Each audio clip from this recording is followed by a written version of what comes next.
For Samantha McAllister, a third-year student at the American University in Washington, D.C., high tuition fees and student debt are major concerns defining her generation.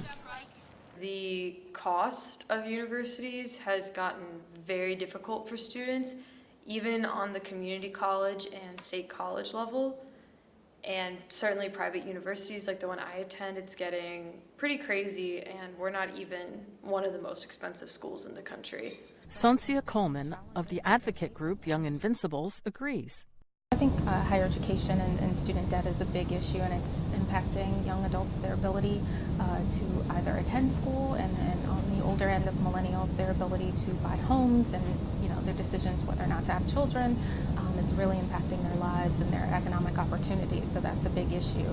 Democratic presidential candidates are offering various education proposals to attract younger voters, but some are more realistic than others, say experts. I think the least likely of the plans is the loan forgiveness, especially a broad-based loan forgiveness program is not very likely. It would be very expensive and would not really be good policy either.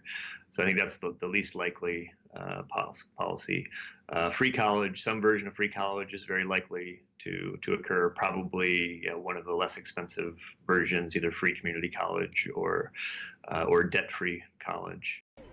Aside from education, younger voters are also concerned by a handful of social issues. Also healthcare, we made big strides with the ACA in terms of lowering the uninsured rate among young adults.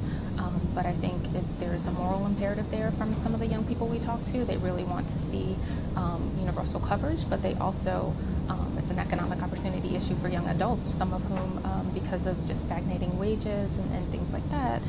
Some of those social issues are exclusive to their generation because they didn't exist for their elders. I think civic engagement, just wanting folks to have access to the ballot box, as well as immigration. That's a key issue that continues to be a big issue for young adults and dreamers.